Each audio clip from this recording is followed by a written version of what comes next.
वक्फ board में न वकील, न दलील, न अदालतें, सरकार का तर्क है। आज जेपीसी की बैठक में दरअसल हाथापाई होने की खबरें सामने आ रही है। इस कमेटी में पक्ष और विपक्ष दोनों नेताओं को शामिल किया गया है, जो सरकार की तरफ से इस कमेटी का गठन किया गया है। हम आपको बताना चाहते हैं कि सरकार का तर्क क्या है, विपक्ष का तर्क क्या है, वक्फ बोर्ड कानून कब बना, मुसलमानों की राय, खासतौर पर मुस्लिम नेताओं की क्या राय है। ऐसे तमाम मसलों पर हम आपसे चर्चा करना चाहते हैं, जो मैंने सिलसिलेवार तरीके से तमाम चीज़ों को एक पेज पर लिखा है।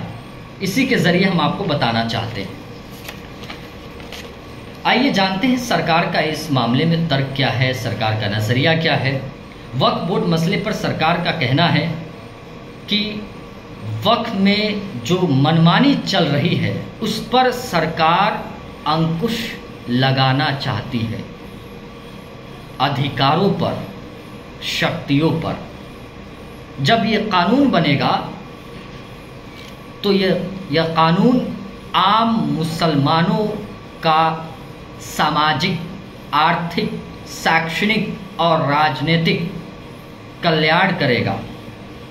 और सरकार ये भी कहती है कि मुसलमानों के खिलाफ नहीं है। इस कानून के ज़रिए दरअसल हम वक्फ बोर्ड को मजबूत करना चाहते हैं।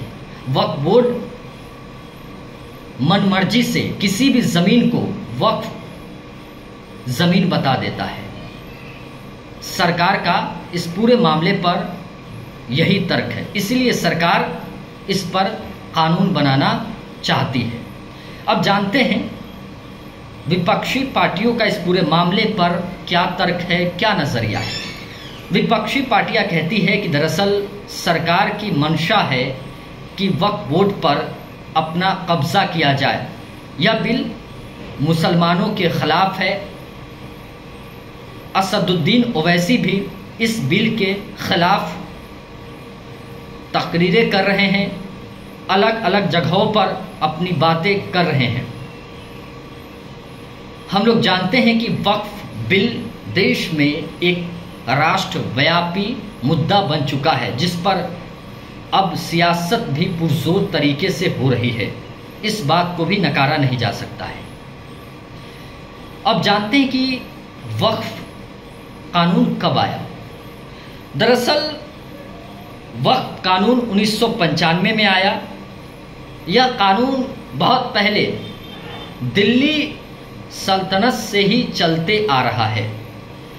इसीलिए विपक्षी पार्टियों का कहना है कि सरकार इसमें हस्तक्षेप न करे तो अच्छा है।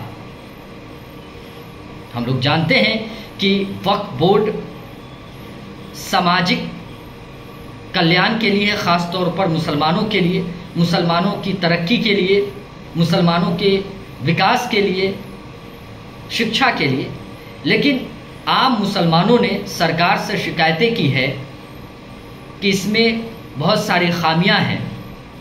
सरकार के सामने बात कही गई हैं। इसके बाद सरकार इस बिल पर चर्चा कर रही है। बहुत सारी खामियां, गड़बड़ियां सामने आई है। किसी भी ज़मीन को अपना ज़मीन बता देना, और जब इस पर एतराज़ जताई जाती है इस बात पर, इस मसले पर, तो फिर इसमें कोई हल नहीं हो पाता है।